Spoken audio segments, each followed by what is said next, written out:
నిజంగా భయము కలిగిన దినాన, భయము సంభవించే దినాన ఈ వాక్యాన్ని మనము ఉచ్చరించినట్లయితే, ప్రకటిస్తున్నట్లయితే కొండలాంటి ధైర్యము మనం అనుభవిస్తామండి. కొండలాంటి ధైర్యము. నిజంగా ఈ వాక్యము ఎంతో శక్తివంతమైన వాక్యము. ఎప్పుడైనా దాడులు కానీ, ఎప్పుడైనా అపవాది కార్యాలు కానీ, మా జీవితంలో కానీ, సేవలో కానీ, ఇంట్లో కానీ చూస్తున్నప్పుడు వెంటనే ఈ వాక్యాన్ని తీసి ప్రకటిస్తూ ఉంటాం. If we feel something is fishy, ఏదో జరుగుతుంది, ఏదో అపవాది దాడి జరుగుతుందంటే వెంటనే ఈ వాక్యాన్ని ఎత్తిపట్టుకుంటాము. ఈ వాక్యాన్ని ఉచ్చరిస్తూ, నమ్ముతూ, విశ్వాసముతో ఉచ్చరించినప్పుడు నిజంగా దానిలో ఉన్న శక్తిని, అపవాది దాడుల నుండి మనకి రెమెడీ లాగా ఈ వాక్యము ఎన్నోసార్లు పనిచేస్తుంది. కాబట్టి మనం అందరం ఎంతమంది తీశారు, సిద్ధంగా ఉన్నారు? హల్లెలూయా చెప్తారా? బిగ్గరగా చెప్తారా?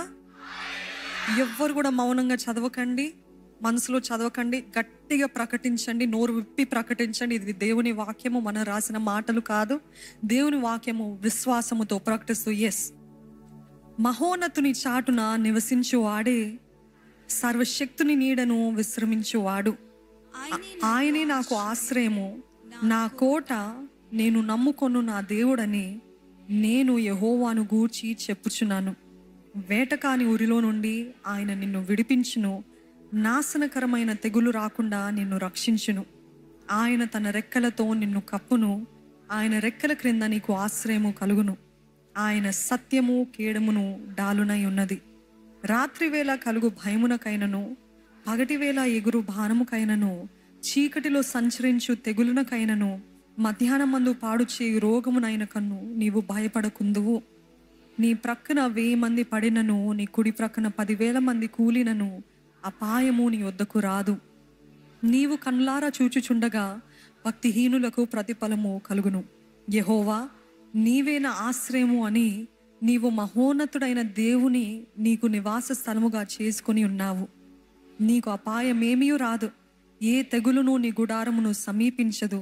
నీ మార్గములన్నిటిలో నిన్ను కాపాడుటకు ఆయన నిన్ను గూర్చి తన దూతలను ఆజ్ఞాపించును. నీ పాదములకు రాయి తగులకుండా వారు నిన్ను తమ చేతుల మీద ఎత్తి పట్టుకుందురు. నీవు సింహములను, నాగుపాములను త్రొక్కెదవు, కొదమ సింహములను, భుజంగములను అనగద్రొక్కెదవు. అతడు నన్ను ప్రేమించుచున్నాడు కనుక నేనతని తప్పించెదను. అతడు నా నామము ఎరిగినవాడు కనుక నేనతని ఘనపరచెదను. అతడు నాకు మొరపెట్టగా నేనతనికి ఉత్తరమిచ్చెదను. శ్రమలో నేనతనికి తోడై ఉండెదను. అతని విడిపించి అతని గొప్ప చేసేదను. దీర్ఘాయువు చేత అతనిని తృప్తిపరచెదను. నా రక్షణ అతనికి చూపించెదను. ఈ వాక్యము మన జీవితంలో నెరవేర్చబడును గాక. Amen, amen. దయచేసి కూర్చుందామండి.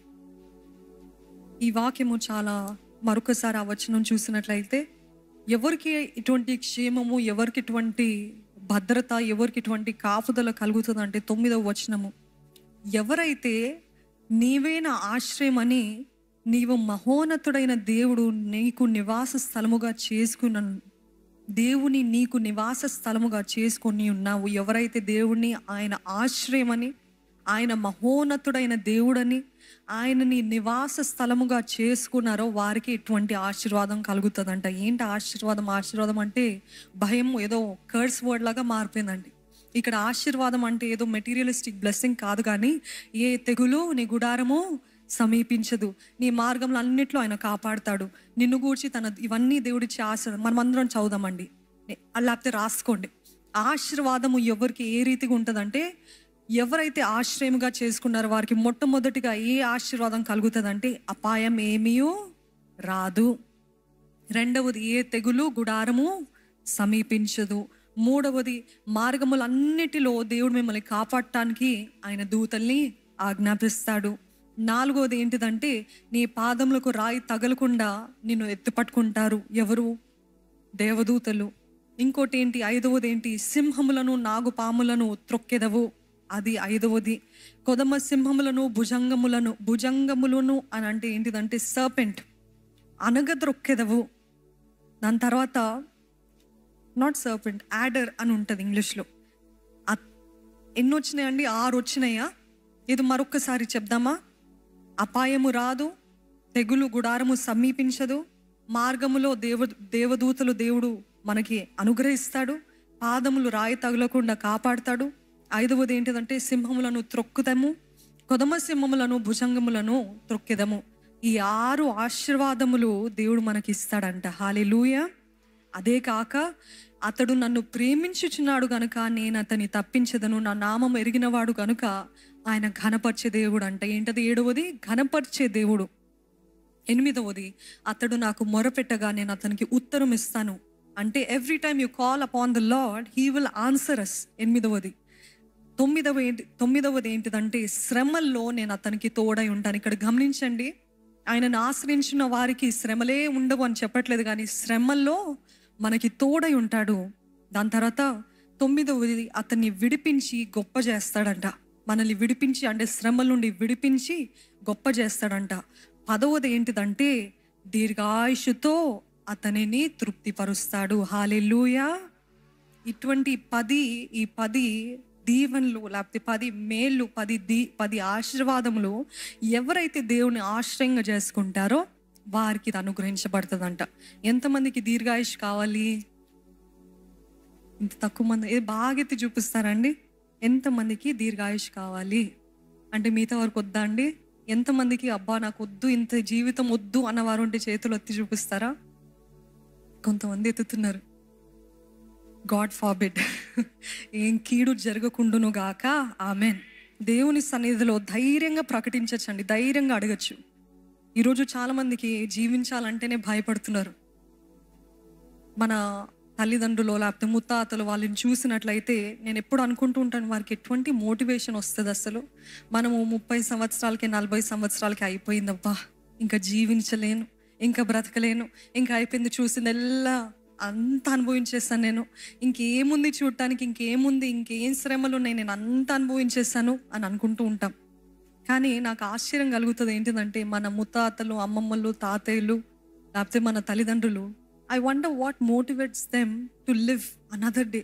ప్రతిరోజు ఇంకా బ్రతకాలి, ఇంకో రోజు చూడాలి, నా ముని మన్వడు పెళ్ళి నేను చూడాలి, ముని మన్వరాలు పెళ్ళి నేను చూడాలని వారికి ఎటువంటి ఆశ కలుగుతుంది కదండి. వాళ్ళ దగ్గర నుండి నేర్చుకోవాలి. ఈరోజు the only motivation that we get to live, అంటే మనకి ఆ మోటివేషన్, జీవించాలనే మోటివేషన్ రావాలంటే మొట్టమొదటిగా దేవుని యందు ఆనందించాలండి. ఏం చేయాలి?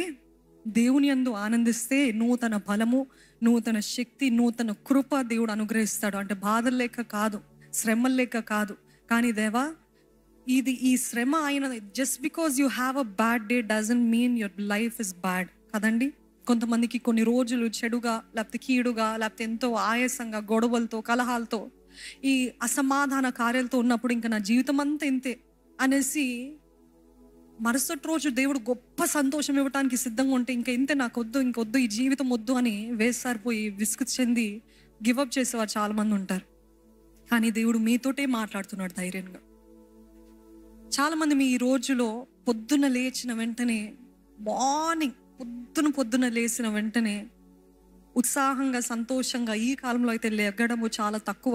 ఎందుకంటే ఈ కాలంలో లేచిన దగ్గర నుండి ఒత్తిడి, ఓవర్వెల్మింగ్ థాట్స్, ఆయాసము, ఆందోళన, అలజడి, అసలు ఎందుకు లేచానా, మరో దినం ఎందుకు వచ్చిందా, అసలు ఎందుకు జీవిస్తున్నాను, లేకపోతే ఒకలాంటి భీతి, భయం, ఈరోజు ఏం ఎదుర్కోవాల్సి వస్తుందో, ఈరోజు ఎవరు నాతో గొడవ పెడతారో, ఈరోజు ఎటువంటి ఇబ్బందులు నేను ఎదుర్కోవాలో అని లేచిన దగ్గర నుండి చాలామందికి ఎమోషనల్గా, మానసికంగా దాడులు జరుగుతూ ఉన్నాయి మనస్సులో. మనుషులందరూ బాగానే ఉన్నారేమో, కుటుంబంలో అందరూ బాగానే ఉన్నారు, ఉద్యోగాలు అందరూ బాగానే ఉన్నారు, కానీ లేచిన వెంటనే మోటివేషన్ ఉండదు. నేను ఏదో ఒకటి చేయాలి, today is the day that the lord has made, let me rejoice అనే ఆలోచన ఉండదు.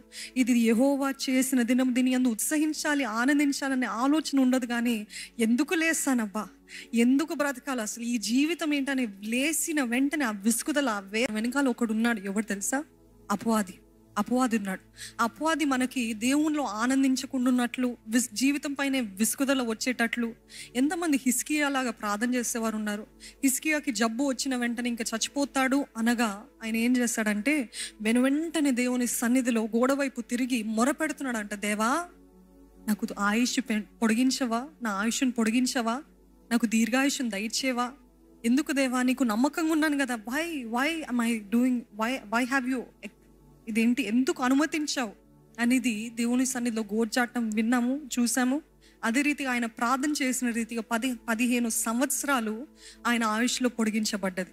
కానీ ఈ రోజులో మనం చేసే ప్రార్థన ఏంటి తెలుసా? దేవా మరొక దినం ఎందుకు ఇచ్చావయ్యా, ఇంకొక దినం ఎందుకు ఇచ్చావయ్యా? స్తుతించడం బదులు, స్తుతించడము ఆపేసి దేవుణ్ణి, why should I live another day, ఎందుకు బ్రతకాలి, ఎందుకు చూడాలి, మరొక శ్రమన, మరొక బాధన అని ఎంతో నిరాశతోటి లేస్తున్నామండి.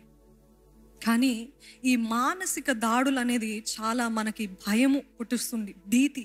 ఇట్ మేక్స్ అస్ రియలీ వల్నరబుల్గా చేసి, భయభీతులతో, ఇమోషనల్గా డ్రైన్ అయిన పరిస్థితుల్లో, మానసికంగా అంతా కూడా ఖాళీ అయిపోయింది. ఏది కూడా ఉల్లసింపజేసేది లేదు, ఉత్సాహపరిచేది లేదు. యు ఫీల్ లైక్ అంతా చూసిందే, అంతా జరిగిందే, నథింగ్ ఎక్సైట్స్ మీ ఎనీమోర్. ఇంకేది కూడా నన్ను సంతోష పెట్టేది లోకంలో లేదన్నట్టు మనం ఏదో జీవితం అంతా చూసేసినట్టు అనుకుంటూ ఉంటాం. కానీ దేవుడు ఇట్లాంటి ఇమోషనల్ దాడుల్ని ఎలాగ ఎదుర్కోవాలో, ఇటువంటి ఇమోషనల్ మానసిక అటాక్స్, మాటలో మాట ఎంతమందికి ఇటువంటి మానసిక దాడులు జరుగుతున్నాయి చేతులు ఎత్తి చూపిస్తారండి? కొంతమంది ఉన్నారు. కానీ I believe God has a word for everybody. నమ్ముతున్నారా? ఒకవేళ ఈరోజు మానసిక దాడి లేదేమో, రానున్న కాలంలో వస్తుంది. మరి ముఖ్యంగా మానసిక దాడులు నేను చెప్పగలను, విశ్వాసులు అనబడిన వారికి ఎక్కువగా కలుగుతుంటాయండి. ఆత్మీయ దాడి, మానసిక దాడి, శారీరక దాడి, ఈ